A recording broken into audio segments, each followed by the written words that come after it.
আপনারা কি মনে করেন আপনারা এখন স্বাধীন দেশে আছেন? আমাদের দেশ স্বাধীন হয়েছে 1947 সালে। 1947 সালে, আর এখন চলে 2024। আজকে প্রায় 76-77 প্রায় 80 বছরের পথে আমাদের দেশ স্বাধীন হয়েছে। আমার মনে লাগতেছে ইংরেজরা যত অত্যাচার করছে না, বর্তমান আমাদের ভারতবর্ষের যা অবস্থা, তার থেকে জঘন্য অবস্থায় আছি আমরা। কারণ আপনারা যদি গন্ডাছড়ার বিষয়টাকে একটু লক্ষ্য করেন, দেখেন ওই জায়গাতে বিরোধী কোনো দলকে দেওয়া হচ্ছে না। মানে 163B কি একটা সেকশন লাগাই রাখছে, ওই জায়গাতে কোনো দল হয়েছে না। বর্তমানে যারা ওই জায়গার যারা স্থানীয় বাঙালিরা আসলো, যারা যে কোনো একটা ঘটনায় কেন্দ্র করে, অথচ মনে করি আমার ইয়াতে যারা দোষী তাদেরকে কঠোর থেকে কঠোর শাস্তি দেওয়া দরকার। কিন্তু একটা জাতিগত ধর্মীয় উস্কানিমূলক বা ধর্মীয় একটা যে প্রতিস্থাপন হয়েছে, যে একটা দাঙ্গা হয়েছে, এতে যারা নিরহ মানুষ, অসহায় মানুষগুলি ক্ষতিগ্রস্ত হয়েছে, তাদেরকে আজকে একটা পার্টিকুলার এরিয়ার মধ্যে একটা শিবিরের মধ্যে আটকায় রাখা হয়েছে। এমনও শুনলাম খবরের মধ্যে তাদের পারিবারিক যে অনেকের বিয়ে শাদী আসতো বা সামাজিক অনুষ্ঠান আসতো বা অনেক ধরনের স্কুলে এক্সাম টেক্সাম অনেক কিছু আসতো, সব কিছু থেকেই তারা বঞ্চিত। কারণ শিবিরে থাকা অবস্থা, একটা শিবিরে যখন কোনো মানুষ থাকে তখন অনেকটি পরিবার একসাথে থাকে, আর ওই জায়গাতে পড়াশোনার মতন এমন সিচুয়েশন থাকে না। আর বিশেষত এমন মাইন্ডসেট আপ যখন তাদের স্টুডেন্ট যারা পড়াশোনা করে, যাদের পরিবার, তাদের ঘর বাড়ি সব কিছু, গৃহপালিত পশু থেকে শুরু করে যা কিছু আছে সব সর্বস্ব, তাদের সম্পদ শেষ, তাদের সারা জীবনের যা সব কিছু শেষ, একদম নিঃস্ব হাত হয়ে থাকা, এমন মানসিকতা কোনো স্টুডেন্ট বা কোনো ছাত্রছাত্রী পড়া সম্ভব না। এটা আপনার ক্ষেত্রে, আমার ক্ষেত্রে, সবার ক্ষেত্রে সেম ঘটনাই হইব।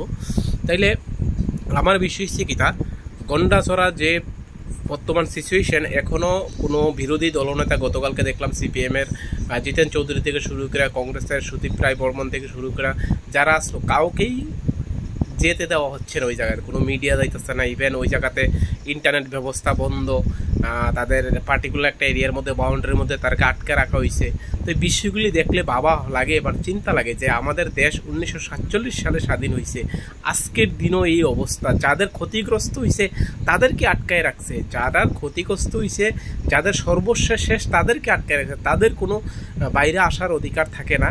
অথচ যারা অন্যায় করছে তারা হয়তো বা মুখ ফুলাইয়া ঘুরতেছে। তো জানি প্রত্যেকটা এই ধরনের সামাজিক যে ঘটনাগুলি, প্রত্যেকটা ঘটনাই খুব দুঃখজনক।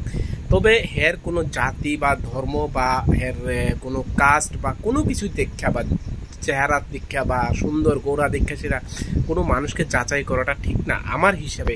কিন্তু আমাদের বর্তমান অবস্থায় এমন অবস্থায় গেছে, ধর্ম, জাতি উপজাতি এই বিষয়টা আমরা সবচেয়ে বেশি প্রাধান্য দিই। বিষয়টা খুব লজ্জাজনক বিষয় যে আমাদের দেশ স্বাধীন হয়েছে প্রায় 80 বছর হইতেছে, আর কিছুদিন পরে 100 বছরে পূর্ণ হইব আমাদের দেশ স্বাধীন হয়েছে ইংরেজদের। আমার লাগতেছে এখনও হয়তোবা স্বাধীন তখনকার আমরা ছিলাম না, আপনারা ছিলেন না, ওই সময় হয়তো ইংরেজরা এত অত্যাচার হইত না। বর্তমানে যেই জায়গাতে মনে করেন হিন্দু সংখ্যাগরিষ্ঠ আছে বা মুসলিম সংখ্যাগরিষ্ঠ বা উপজাতি এমনভাবে বসবাস করতে হইতেছে। আরে ভাই, একটা ল অ্যান্ড অর্ডার আছে, সংবিধান আছে, সংবিধানের কি কার্য করতে, ফান্ডামেন্টাল রাইটস আছে, আমাদের ফান্ডামেন্টাল মৌলিক অধিকার আছে, প্রত্যেকটা ইন্ডিভিজুয়াল ব্যক্তির মৌলিক অধিকার আছে। এই মৌলিক অধিকারগুলি কোথায় আজকে? আর দ্বিতীয় হচ্ছে যারা গন্ডাছড়ায় হিন্দু বাঙালিরা যারা আছে, যারা ক্ষতিগ্রস্ত হয়েছে, আমি তাদের উদ্দেশ্যে কইতেছি, আপনারা স্ট্রেংথ হারাইবেন না, আপনারা লক্ষ্য স্থির থাকুন, আপনাদের পাশে আমরা সবাই আছি। আর প্রত্যেকটাই, যেমন প্রমেশ্বর রিয়াংয়ের যে দুঃখজনক ঘটনা, ওর পরিবারের যে একটা এমন ধরনের আকাঙ্ক্ষিত ঘটনা, সত্যি এটা কখনোই কাম্য না। তাদেরকেও কঠোর শাস্তি দেওয়া দরকার, যাতে এই ত্রিপুরা রাজ্যে কিংবা সারা ভারতবর্ষে একটা প্রমাণ থাকে, একটা উদাহরণ থাকে, উদাহরণস্বরূপ যে এমন ঘটনা হয়েছে, তার জন্য এই অবস্থা হয়েছে। সেম ঘটনা কিন্তু খাচ্ছি মেলায় খোয়াই একটা ঘটনা হয়েছে, সেম ঘটনা কিন্তু ওইটাতে কোনো সবাই চুপ, মিডিয়া চুপ, সব কিছু চুপ, ওই জায়গাতে কোনো ভায়োলেন্স নাই। কারণ এটা নিজেদের ভাই আমরা ভুল যখন করি আমরা, বা কোনো অন্যায় করি, কোনো জাতি দীক্ষা করি না, কোনো ধর্ম দীক্ষা করি না, ঠিক আছে। তবে কিছু কিছু বকাটে মানুষ আছে যে নাই এমন না, তাহলে কিছু কিছু মানুষের উপর কেন্দ্র করে একটা সমস্ত গোটা জাতিকে বা গোটা ধর্মকে আমরা টার্গেট করা, এটা তো ঠিক না, এটা তো আমার ভুল।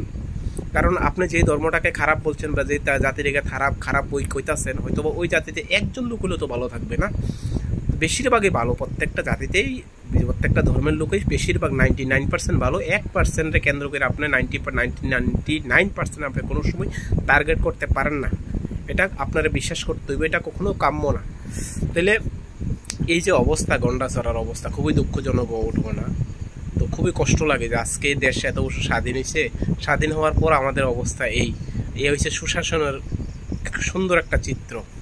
যাক, সরকার এটা দেখবো, সবাই এমন করে না। আর আগামী দিন আমরা যখনই মনে করেন যেই কোনো জাতির ক্ষেত্রে বা যে কোনো ধর্মের ভিত্তিতে হোক না গেলে, এই বিষয়টি বন্ধ করা দরকার। হোক মুসলিম, হোক খ্রিস্টান, হোক বৌদ্ধ, হোক জাতি উপজাতি, কোনো সেটা ব্যাপার না ভাই। আমরা সবচেয়ে দেখতে হবে কে অন্যায়কারীকে শাস্তি দিতে হইব।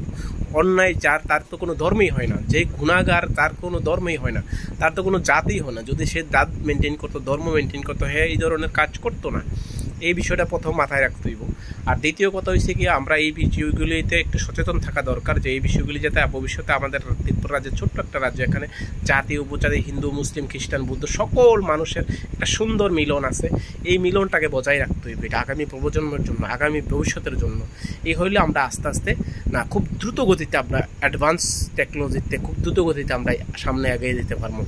আপনার অন্য ভারতবর্ষের অন্য স্টেট দেখেন, যেমন সাউথ ইন্ডিয়ান স্টেটগুলি দেখেন, তারা কত ডেভেলপ আছে। অন্য কান্ট্রিতে তো সব জায়গাতে মুসলিম আছে, হিন্দু আছে, সব ট্রাইবেল আছে, সব কিছু আছে না। তারা তো এই ধরনের কার্যকলাপে বিশ্বাসী না। যে জায়গাতে মূর্খ বেশি, এই জায়গাতে এই জিনিস বেশি হইতেছে। তো এই বিষয়গুলি একটু কেয়ার করা দরকার। আর দ্বিতীয়ত হইছে, গন্ডাছড়া যারা আসতো বেশিরভাগই তারা কৃষিজীবী বা পশুপালন এর উত্তরে তাদের হয়তো বা সংসার চলতো, নিরহ মানুষগুলি।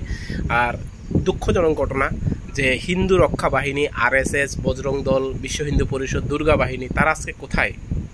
তারা চুপ। কারণ এদেরকে চিনে রাখুন যে এরাই হচ্ছে সবচেয়ে সমাজের সংখ্যা, মানে সবচেয়ে দাঙ্গা লাগানোর লোক এরাই, বুঝছেন তো।